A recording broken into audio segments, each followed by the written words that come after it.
George of the jungle, strong as he can be. Okay, here we are right back again on part 2 of how to get more bang for the buck by purchasing a duplex.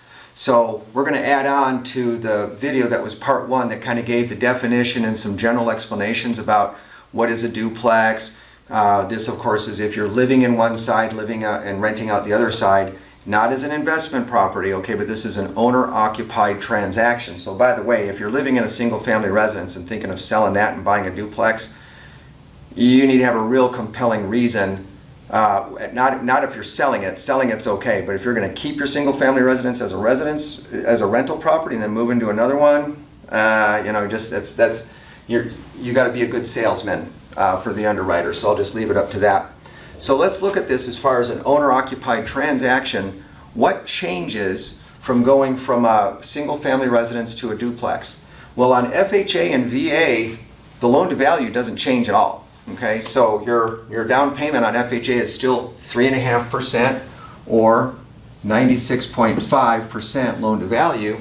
VA, if you're an eligible veteran, and there's a lot of veterans out there, a lot of young men, a lot of young ladies, that starting with Gulf War I and then after 9/11, we've had, this country's produced a lot of veterans. So VA financing 100%. So nothing changes when you go from 1 unit to 2 units on FHA and VA, but how about conventional? Well, you can get a conventional loan with as little as 3% down, but once you go to that duplex configuration, now you need 15% down, okay? So the next thing we're going to talk about is the rent factor or the vacancy factor. This is, again, goes back to video 1 where the appraiser determines what fair market rent is going to be. And for this one, we're just going to assume that fair market rent is going to be $1,600 per month. So conventional, FHA and VA, at least right now, are all using the same factor to determine rents. And what that means is how much of this can you count as income to help you qualify for a more expensive home. So that percentage here is 75%, 75%, and 75%.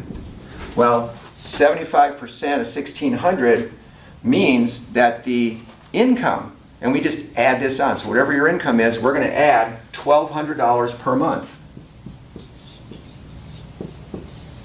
And you're sitting there thinking, well, $1,200 a month, that's not that much.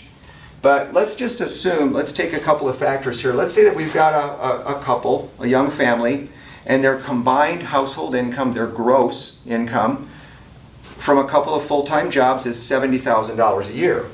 That's not too much of a stretch. And based on what their debt ratios are and everything else, they're going to qualify for a purchase price of approximately $400,000. Okay? So this income here comes out to approximately, I'm just using some round numbers here, that comes out to about $5,800 a month. That qualifies them to get into a $400,000 home. Well, they may or may not find something in that price range or in the neighborhood that they want, but we add in that other $1,200 a month to their qualifying here. Now where their qualifying income is $7,000 a month. Well, how does that affect this? How much more can they get?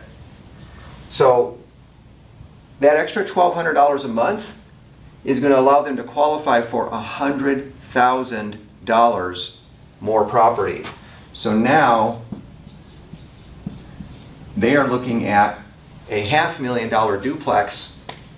They're going to have a little bit more down with these two scenarios here to be able to get into that, but they're qualifying for 25% more property on there. Are there a lot of duplexes out there for $500,000?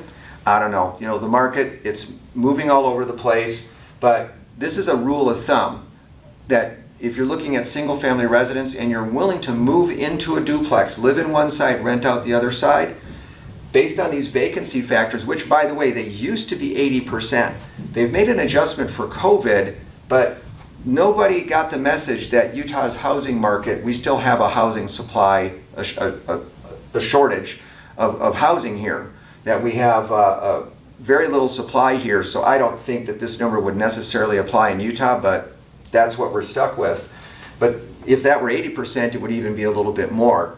And if those rents, if this was $2,000 a month, just that little bit extra there is going to change this number from $500,000 to $525,000. So again, your real estate agent is going to know how to calculate or get a good estimate on what the idea of those fair market rents are. And if, as long as the appraiser is coming up with a number that's really close to that, you can start shopping for a little bit more home, and one way to keep up with the market. So hopefully that helps you, gives you some options that you may not have considered. Thanks for coming into thecreditjungle.com today. This is George Anderson. Remember, you can push button, get Mortgage Professional. I'll be happy to answer any of your specific questions. Have a great day.